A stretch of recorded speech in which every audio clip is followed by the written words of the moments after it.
Pour le chapitre 6, transformation physique, la correction de l'activité 2, modélisation microscopique, modélisation particulaire.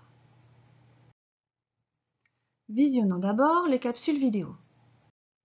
Il y en a deux, la première en anglais, les états de la matière, et la seconde, les changements d'état physique de la matière. The states of matter are gas, liquid, and solid.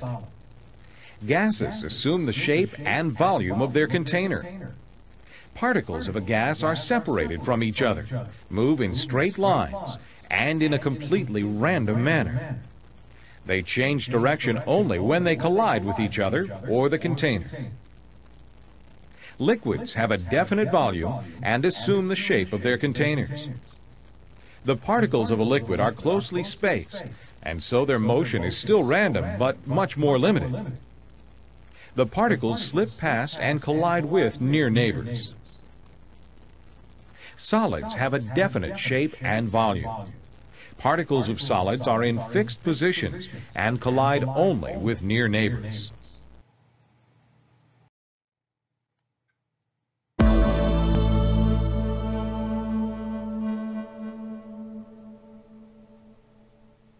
Les changements d'état de la matière.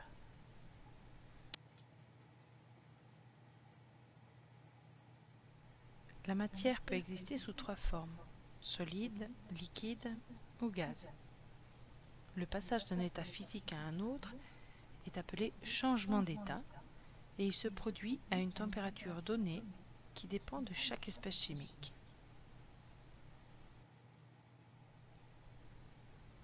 Dans l'état gazeux, appelé aussi état dispersé, les molécules sont éloignées les unes des autres et animées d'un mouvement désordonné. Dans l'état liquide, appelé aussi état lié, les molécules sont proches les unes des autres et animées d'un mouvement désordonné. Dans l'état solide, qui est un état lié, les molécules sont très proches les unes des autres et quasiment immobiles.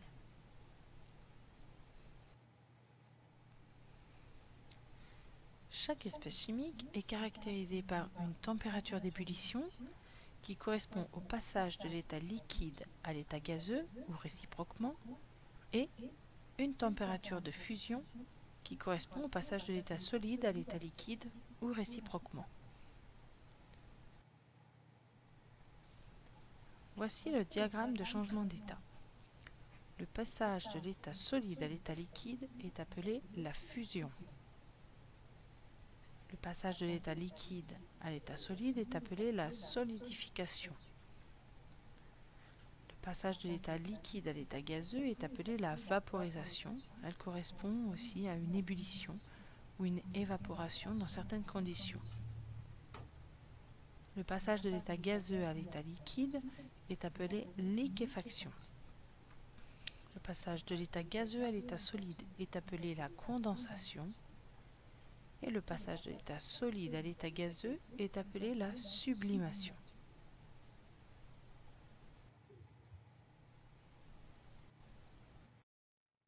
Répondre aux questions.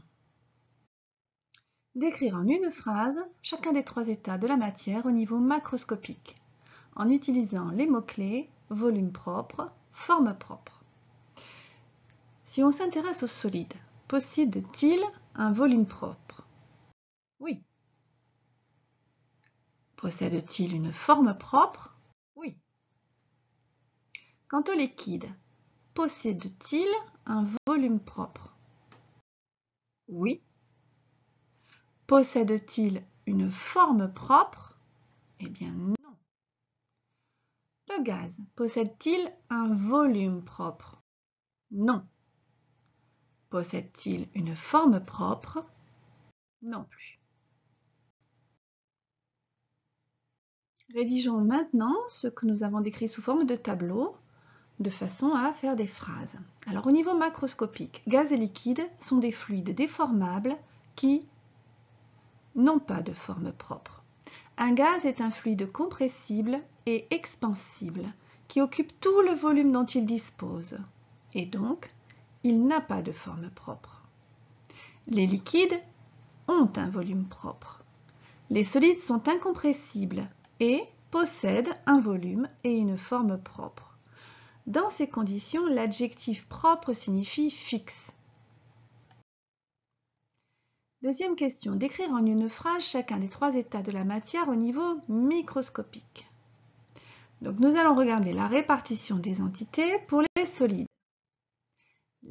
Celles-ci, dans les solides, sont très proches les unes des autres. Dans les liquides également. Par contre, la répartition des entités dans les gaz correspond à des entités qui sont très espacées les unes des autres. Si l'on considère maintenant le mouvement des entités, dans les solides, il est très faible. Dans les liquides, il est incessant et désordonné, mais les entités restent en contact les unes avec les autres. Dans le gaz, il est également incessant et désordonné, mais cette fois-ci, les entités ne seront plus en contact les unes avec les autres. Et donc, nous allons rédiger ce tableau. Un gaz est constitué d'entités chimiques libres les unes par rapport aux autres, sans liaison entre elles. Elles se choquent sans cesse. Dans un gaz, les entités chimiques sont agitées et espacées. Un liquide, lui, est constitué d'entités chimiques très proches les unes des autres, en mouvement incessant et désordonné, reliées entre elles par des liaisons dites faibles. Un solide est formé d'entités chimiques fortement liées les unes aux autres, ne disposant que très peu de liberté de mouvement. Troisième question, que se passe-t-il au niveau microscopique? En répondant, il va falloir utiliser les mots-clés agitation des entités. Petit a, lors de passage de l'état liquide à l'état gazeux, l'agitation des entités augmente jusqu'à casser les liaisons faibles qui existaient entre elles à l'état liquide. Les entités ne sont alors plus liées et peuvent alors avoir un mouvement de vibration, de rotation et de translation. Que se passe-t-il au niveau microscopique lors du passage de l'état liquide à l'état solide? L'agitation des entités diminue jusqu'à ce que les liaisons qui existent entre elles à l'état solide se soient formées. Les entités ne sont alors plus animées que d'un mouvement de vibration. Bilan, au niveau microscopique, lors d'un changement d'état physique, l'agitation des entités est modifiée jusqu'à ce que les liaisons entre les particules s'affaiblissent, se cassent ou se créent. Quatrième question. On veut faire fondre un glaçon initialement placé dans un congélateur à moins 30 degrés Celsius pour obtenir de l'eau liquide à la température ambiante de 20 degrés Celsius.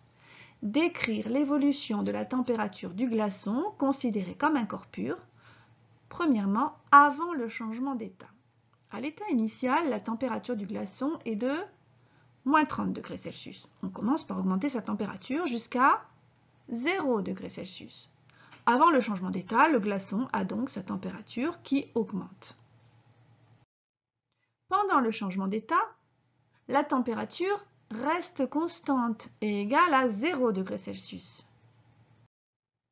Après le changement d'état, la température de l'eau augmente jusqu'à atteindre les 20 degrés Celsius. Les limites de la modélisation particulière. Le modèle particulaire représente de façon simplifiée la réalité étudiée. Les entités chimiques, que ce soit des molécules, des atomes ou des ions, sont représentées par des sphères de couleur supposées rigides, insécables et indéformables. Ce modèle permet de représenter les trois principaux états physiques de la matière et de comprendre leurs propriétés. De distinguer les notions de fusion et de dissolution, il permet aussi d'interpréter les effets d'un chauffage ou d'un refroidissement au niveau macroscopique. Mais ce modèle particulaire ne permet pas de comprendre que les énergies massiques de changement d'état dépendent de la pression et de la température. Ce modèle particulaire ne permet pas non plus de comprendre certains phénomènes, comme celui de la surfusion de la glace, qui est un état liquide de l'eau à des températures qui sont négatives sous la pression atmosphérique normale. Et cette activité 2 est terminée.